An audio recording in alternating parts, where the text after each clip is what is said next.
അവരവർക്ക് വേണ്ടപ്പെട്ടവരെയൊക്കെ വിളിക്കണം. ഇനി അധികം സമയമില്ല. കോളേജിലുള്ള എന്റെ എല്ലാ ഫ്രണ്ട്സിനെയും വിളിക്കണം. എല്ലാവരും ഒന്നും വിളിക്കണ്ട.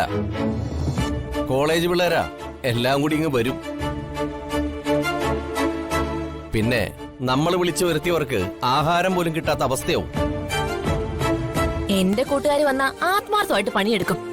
മേലെനങ്ങാതെ വെട്ടി വിഴുങ്ങാൻ വരുന്നത് ചേട്ടന്റെ കൂട്ടുകാരാ.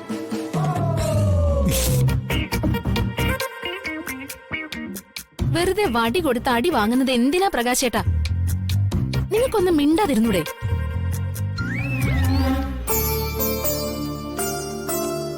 കല്യാണ മണ്ഡപത്തിനും പാചകക്കാർക്കും ഡെക്കറേഷനുള്ള അഡ്വാൻസ് ഉടനെ കൊണ്ടുപോയി കൊടുക്കണം. അച്ഛാ, അച്ഛൻ ഇങ്ങനെ കടം വാങ്ങി കൂട്ടിയാല് അതെങ്ങനെ വീട്ടിൽ തീർക്കാം? കടം വാങ്ങിയാൽ എങ്ങനെ അത് കൊടുത്തു തീർക്കണമെന്ന് എനിക്കറിയാം.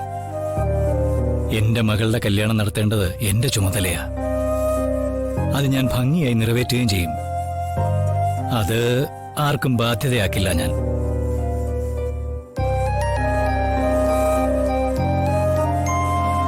അച്ഛന് വല്ല കാര്യമുണ്ടോ? അച്ഛൻ കടമെടുത്തതുകൊണ്ട് ഈ പറയുന്ന ആളുടെ പെട്ടിയിലെ പണമൊന്നും കുറയുന്നില്ലല്ലോ. പിന്നെ വെറുതെ എന്തിന്?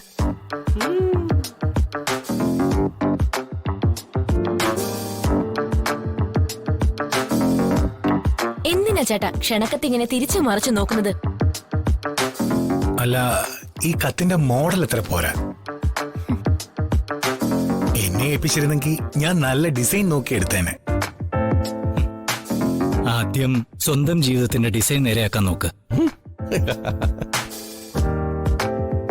അത് കഴിഞ്ഞിട്ട് മതി കല്യാണക്കുറിയുടെ കാര്യം.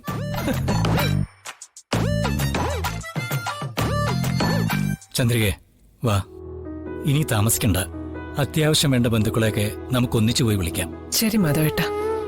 അച്ഛാ, കല്യാണം വിളിക്കുന്നതിന് തുടക്കം എന്റെ അമ്മയച്ചൻ കരുണാകരക്കുറിപ്പിൽ നിന്നായ കൊള്ളായിരുന്നു.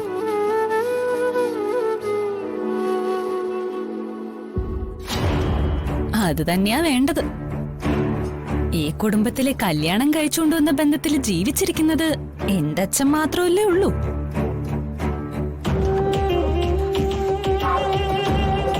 എന്നെ കൊള്ളിച്ച ഹരിതി അത് പറഞ്ഞത്.